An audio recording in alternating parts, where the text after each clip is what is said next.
cycle mécréant, pour faire place à un cycle de croyance, pour faire place à la religion de la prosternation sous guidance du Créateur suprême. Oui.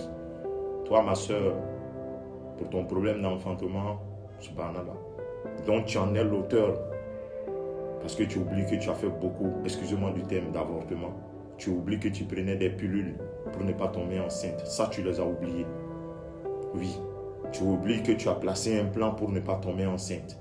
Et aujourd'hui, tu es dans un foyer, tu peines à avoir des enfants. Et tu trouves que le Créateur est injuste, et même pire, qu'il est impuissant. Tu vas donner coq blanc, coq rouge, dans les bois sacrés, marigots sacrés, subhanallah. Souvent même, subhanallah, ces véreux féticheurs, maîtres vaudou, rusent avec toi pour avoir des rapports avec toi en te disant que oui, si tu as des rapports avec eux, tu auras des enfants. Sache que si tu es dans ces rituels et que cette année encore, tu allais donner un coq, oui, ma soeur, sache que tu seras humilié, sauf si tu fais ton repenti. Alors si de par la miséricorde de Dieu, tu vois cette vidéo, va faire ton repenti. Toi qui allais donner un cabri pour te marier, toi mon frère, qui allait donner un mouton pour devenir le meilleur commerçant, sache que ça ne va pas prospérer. Oui, si tu es malin, repentis-toi. Si tu es malin, frère, fais ton repenti.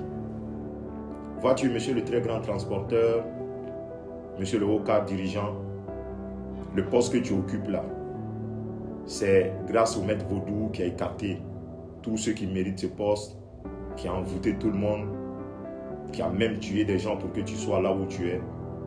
Si tu es malin, il faut faire ton repenti. Sinon, l'ère de l'humiliation arrive à grands pas pour toi. Monsieur le grand transporteur qui a des centaines de cas au prix du sang, des victimes de ses clients, sache qu'il y a un jour douloureux qui arrive pour toi. Si tu es malin, il faut te repentir. Cette année, tu ne vas pas sacrifier la vie d'aucune créature pour avoir encore une centaine de cas. Subhanallah. Monsieur le grand commerçant, oui, toi-même quand tu n'as pas de client le soir, tu fais des recettes, l'argent sort dans la caisse, ça sort dans la valise.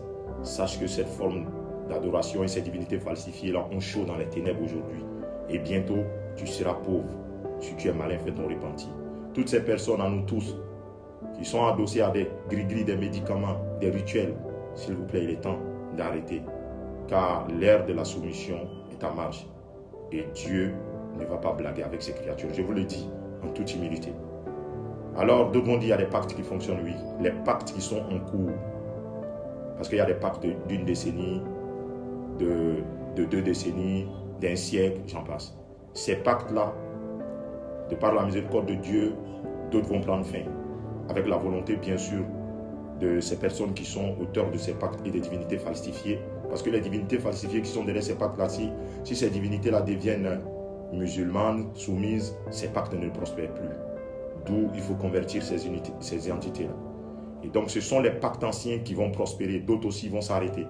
Mais aucun pacte renouvelé, aucun nouveau pacte ne va prospérer. Que Dieu nous guide. Merci Kailo Kailo, t'as fait le génie.